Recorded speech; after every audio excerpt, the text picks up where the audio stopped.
하나님의 말씀 보겠습니다. 그러나 기한에 찼을 때 하나님께서는 자기 아들을 보내셔서 여자에게서 나게 하시고 또한 율법 아래에 놓이게 하셨습니다.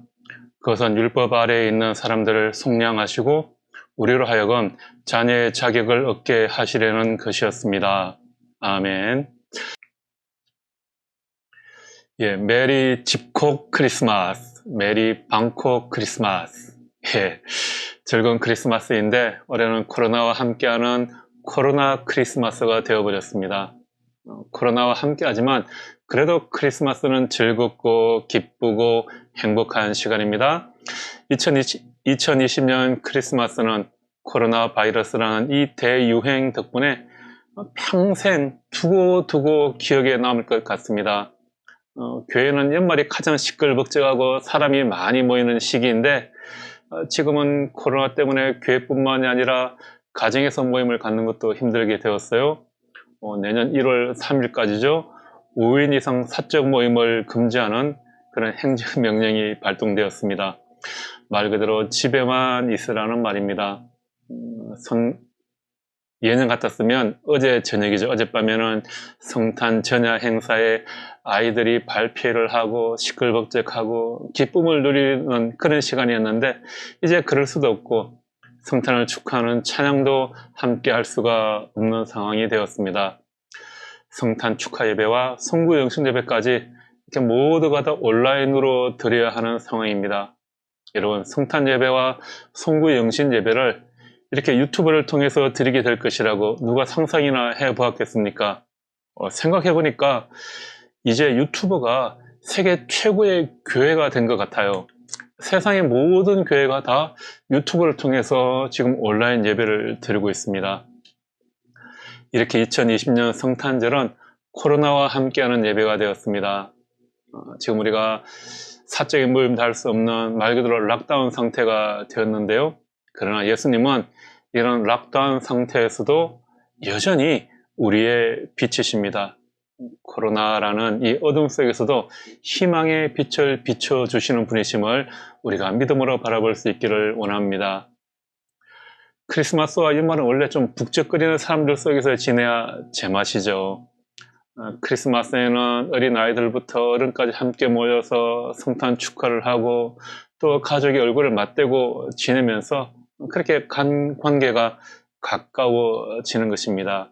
그런데 올해 크리스마스는 역사상 가장 조용한 그런 크리스마스가 될 것 같습니다. 대신에 유튜브에서는 가장 바쁘고 가장 많은 사람들이 유튜브를 통해서 예배를 드리는 공간이 되었습니다. 그래서 저도 이렇게 유튜브를 통해 예배를 드리게 되었습니다. 하나님께서는 크리스마스에 우리에게 가까이 찾아오셨습니다. 하나님은 예수님을 우리에게 보내주실 것을 말씀하시면서 그의 이름을 임마누엘 이렇게 부를 것이라 하였습니다. 임마누엘, 하나님이 우리와 함께 계신다, 그런 의미죠. 크리스마스는 하나님이 우리와 함께하는 시간입니다. 코로나 때문에 사람과 사람 사이에 거리가 멀어지게 되었지만 코로나라는 이 어둠 속에서도 여전히 주님은 우리와 가까이 하고 계십니다. 2020년 크리스마스는 우리가 경험한 가장 특별한 크리스마스가 될 것 같습니다. 우리가 매년 기대해왔던 지금까지 지내왔던 모습과는 너무나도 다르기 때문입니다. 참으로 혼란한 이 시기에 우리는 예수님을 맞이하게 되었습니다. 그런데 생각해보면 예수님이 태어나실 그 당시에도 참으로 혼란스러운 상황이었고 예수님도 예기치 않은 그런 시기에 태어나셨습니다. 하나님의 시간표는 우리가 이해하기 힘들지만 다 이유가 있습니다. 지금 코로나 때문에 전 세계가 힘들어하고 있습니다. 생각해보니까 이렇게 인터넷이 발달하지 않은 상태에서 지금과 같은 이 코로나 팬데믹, 락다운 상태가 발생했다면 아마 교회는 더 심각한 고민에 빠졌을 것 같습니다. 인터넷이나 유튜브와 같은 이런 동영상 플랫폼이 발달하지 않은 시기라면 가정 예배 말고는 달리 예배를 드릴 방법이 없습니다. 물론 이전 시대에도 이런 전염병이 있기는 했지만 지금 전염병 팬데믹을 겪고 있는 우리에게는 이렇게 인터넷이 발달한 시기에 이런 상황이 발생했다는 것이 한편으로는 또 다행이기도 합니다. 저도 만약에 인터넷이 이렇게 발달하지 않은 상황에서 백수가 되었더라면 이렇게 여러분들과 함께 예배 드릴 방법이 없었을 것 같아요. 그래서 유튜브에게 감사를 예. 이 어려운 시기에 예수님께서 우리에게 오신 이유가 무엇일까? 몇 가지 좀 살펴보도록 하겠습니다. 하나님은 일어나는 모든 일에 대한 시간표를 다 가지고 계십니다. 하나님은 수백 년 동안 세상에 구세주를 보내주시겠다고 계속해서 말씀하셨습니다. 그렇게 보내기로 작정하셨으면 좀 빨리 보내주시면 얼마나 좋겠습니까? 그동안 얼마나 많은 백성이 얼마나 오랫동안 억압과 박해와 고통 가운데 지냈겠습니까? 그런데 왜 하나님은 구원자를 보내주시겠다 말씀하시고는 바로 그렇게 빨리 보내지 않았을까요? 하나님은 구원의 시간표를 가지고 계십니다. 우리가 생각하는 시간과는 다른 하나님의 시간표가 있다라는 것입니다. 그래서 성경에서는 이렇게 말씀합니다. 오늘 우리가 읽었던 갈라디아 4장 4절에서 5절 말씀입니다. 그러나 기한이 찼을 때 하나님께서는 자기 아들을 보내셔서 여자에게서 나게 하시고 또한 율법 아래에 놓이게 하셨습니다. 그것은 율법 아래에 있는 사람들을 속량하시고 우리로 하여금 자녀의 자격을 얻게 하려는 것이었습니다. 우리는 하나님께서 예수님을 보내셨을 때 왜 그때 그 시기에 보냈는지 잘 모르지만 하나님이 하고 싶은 일을 하기에 가장 적절한 시기였다는 것입니다. 우리에게 일어나고 있는 일들도 마찬가지죠. 하나님은 우리를 향한 시간표를 다 가지고 계십니다. 우리가 지금 당장은 그것이 무엇인지 모를 수 있지만 하나님의 타이밍은 완벽하다는 것입니다. 어려운 일은 한꺼번에 겹치면서 일어나는 것 같아요. 또 왜 하필 이런 일이 지금 나에게 이 시기에 일어날까? 그런 생각을 할 때가 있습니다. 그러나 하나님은 우리 인생에 대한 설계도를 다 가지고 계십니다. 그래서 그 시기에 맞게 하나님의 일을 이루어 나가신다는 거죠. 내가 생각하는 내 설계도와 다르다고 해서 내 마음대로 하나님의 설계도를 수정하면 어떻게 되겠습니까? 그게 바로 부실공사가 되는 겁니다. 그래서 우리는 하나님의 설계도, 하나님의 그 타임테이블을 따라 움직여 가야 한다라는 것이죠. 그리고 또 하나님은 우리에게 세부적인 상황을 말씀해 주지, 그러니까 미리 알려주지 않으실 수 있습니다. 하나님은 우리의 삶을 위한 시간표를 가지고 계시지만 모든 것을 미리 다 우리에게 알려주시지는 않습니다. 전도서 3장 11절에 이렇게 말씀하고 있습니다. 하나님은 모든 것이 제때에 알맞게 일어나도록 만드셨다. 더욱이 하나님은 사람들에게 과거와 미래를 생각하는 감각을 주셨다. 그러나 사람은 하나님이 하신 일을 처음부터 끝까지 다 깨달지는 못하게 하셨다. 하나님은 이스라엘 백성에게 예수님이 언제 오실지 정확히 말씀하지 않으셨지만 성경은 예수님이 적절한 때에 오셨다고 말합니다. 우리는 우리 삶의 다음 단계를 알고 싶지만 하나님께서는 우리에게 그 시간표를 아주 명확하게 보여주시지는 않으십니다. 하나님께서는 우리에게 하나님의 시간표, 하나님의 타임테이블을 미리 보여주지 않는 그 가장 중요한 이유가 뭘까요? 그것은 우리가 하나님을 신뢰하기를 원하시기 때문입니다. 하나님이 우리의 삶에서 하시는 모든 일은 우리에 대한 하나님의 사랑 때문입니다. 하나님은 우리가 어제보다 오늘 하나님을 더 신뢰하기를 원하십니다. 그것이 하나님의 시간표를 우리에게 세세하게 알려주지 않는 이유입니다. 또 우리는 이 사실을 알아야 하는데요. 하나님은 절대 서두르지 않으시며 또 그렇다고 해서 늦지 않으신다는 것입니다. 하나님은 우리 인간의 시간에 얽매이지 않으십니다.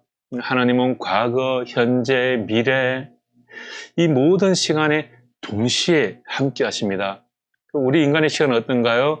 우리의 시간은 지구가 한 바퀴 자전하면 하루 24시간이 지나고 또 365일마다 태양을 한 바퀴 도는 이 행성 안에 갇혀 있습니다.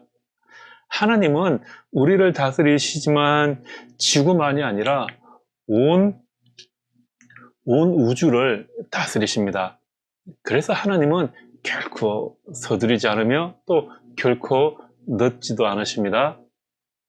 이스라엘 백성은 구원자가 오시는 때가 너무 늦은 게 아닌가 이런 생각을 했습니다. 요즘에 우리가 그렇죠. 코로나 확진자가 하루에 1000명대로 계속해서 나오니까 코로나 백신을 빨리 맞아야 한다. 백신 접종이 너무 늦은 게 아니냐 그런 걱정을 합니다. 또 백신을 어떨 때는 빨리 맞자 그러다가 또 부작용을 걱정하기도 하고요. 예, 언론에서 말하는 게 정말 왔다 갔다 하는 것 같아요. 그러나 정부는 정부의 나름의 대책을 가지고 준비를 해 나가고 있습니다. 아마 가장 적절한 때에 접종이 이루어질 것 같아 보입니다. 성경은 예수님이 너무 빨리도 그렇다고 너무 늦지도 않은 아주 적절한 때에 오셨다고 말합니다. 이것을 하나님의 시간, 하나님의 때라고 우리가 표현할 수 있습니다. 하나님이 보는 시간은 우리가 보는 시간 방식과 다르다는 거죠. 우리가 계획한 대로 일이 진행되지 않으면 우리는 하루가 천년처럼 느껴지기도 합니다. 기다릴 수가 없습니다. 우리는 시간이 너무 오래 걸려서 포기하기도 합니다. 그러나 하나님의 시간은 영원하십니다. 그래서 하나님은 결코 여러분을 향한 계획을 포기하지 않으십니다. 하박국 2장 3절에서 이렇게 말씀하고 있습니다. 이 묵시는 정한 때가 되어야 이루어진다. 끝이 곧 온다는 것을 말하고 있다. 이것은 공연한 말이 아니니 비록 더디더라도 그때를 기다려라. 반드시 오고야 만다. 늦어지지 않을 것이다. 하나님께서 여러분들에게 꿈을 주셨다면 그 꿈을 이루어 주실 것입니다. 그런데 정한 때가 되어야 이루어진다고 하십니다. 그러니 그때를 기다리시기 바랍니다. 그때는 반드시 오고야 맙니다. 기다리며 인내할 만한 충분한 가치가 있을 것입니다. 예, 마지막으로 하나님의 타이밍은 때때로 우리에게는 어려움이 따르기도 합니다. 예수님의 부모인 마리아와 요셉을 한번 생각해 보십시오. 마리아는 임신을 했는데 처녀였습니다. 마리아와 그의 어머니의 대화를 한번 상상해 보십시오. 마리아가 어머니에게 찾아가서 이야기합니다. 엄마, 저 임신했어요. 그런데 저는 아직 처녀고요. 근데 이 아기는 또 하나님 신이래요. 예, 천사의 계시를 받았지만 이게 무슨 말 같지 않은 이게 마리아 막걸리야. 예, 그렇지 않습니까, 여러분? 또 당시 로마 황제 아우구스투스는 인구 조사를 하기로 결정하고 모두가 태어난 마을로 돌아가라고 합니다. 호적 등록을 하기 위해서 자기 고향으로 가라는 것입니다. 사람들이 그 시기에 맞춰서 한꺼번에 다 고향으로 가느라 그 당시 얼마나 복잡했겠습니까? 지금 영국은 코로나가 심해져서 락다운이 완전히 걸린 상태죠. 런던 전체가 봉쇄가 되어버렸습니다.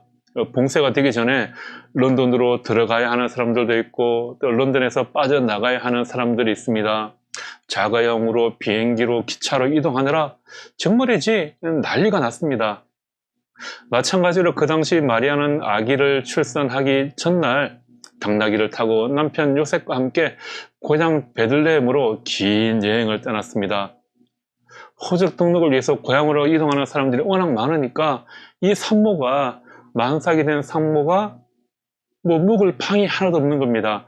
그래서 방이 아니라 흙간에서 아이를 낳아야 했습니다. 여러분, 이것은 마리아의 계획에, 마리아의 생각에 전혀 들어있는 것이 아니었습니다. 그녀의 계획과는 너무나도 많이 달랐습니다. 그러나 성경에서는 예수님이 베들레헴에서 태어나실 것이라고 말했습니다. 그래서 하나님께서는 그렇게 하셨습니다. 그러나 그 어려움을 통해서 구세주 예수가 탄생을 하게 되었습니다. 2020년은 우리 모두에게 참으로 힘든 시기입니다. 1년 전만 해도 코로나로 인해서 전 세계가 이렇게 될 줄 누가 알았겠습니까? 전 세계적인 사망자 수가 이렇게 많을 거라고 꿈도 꾸지 못했습니다. 어제 저녁까지 통계를 보니까 전 세계적으로 코로나로 인한 확진자만 해도 8천만 명에 가깝고요. 또 사망자가 170만 명이 넘게 나왔습니다. 하루 사망자가 10,000명 이상, 10,000명 가까이 그렇게 나오고 있습니다.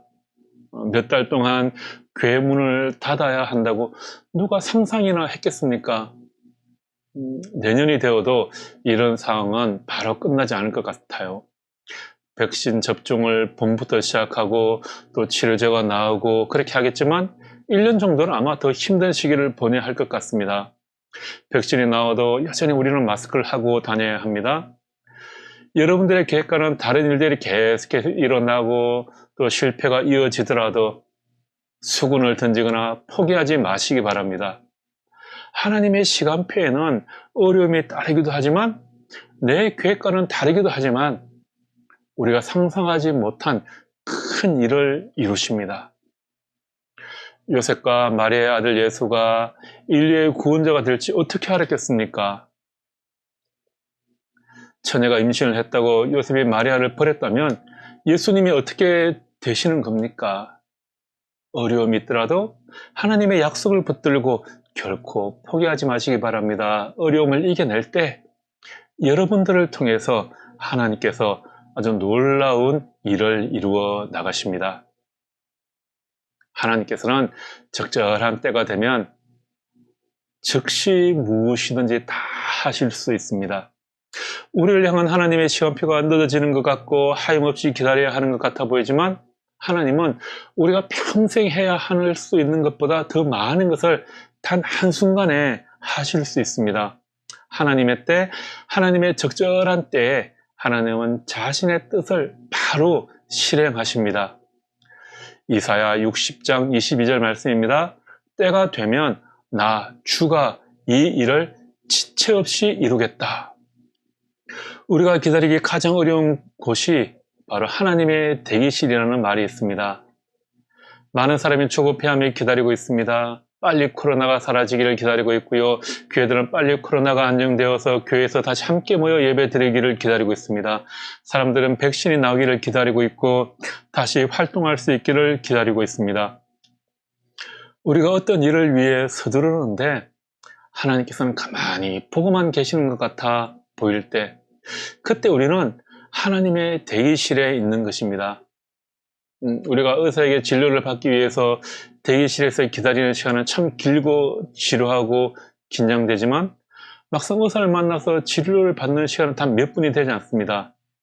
의사는 우리에게 또 꼭 필요한 처방전을 줍니다. 제가 환절기가 되면 비염이 심해집니다. 또 환절기에는 환자들이 많으니까 병원에 가면 좀 오랫동안 기다려야 합니다.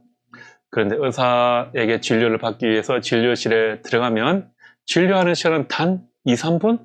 뭐 2분, 3분도 안 되죠.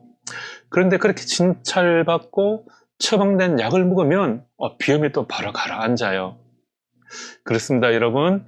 하나님께서 여러분들의 삶과 가정과 여러분들의 계획을 위해서 일을 하시는 데는 많은 시간이 필요하지 않습니다. 그러니 그때까지 인내하며 기다리시기 바랍니다.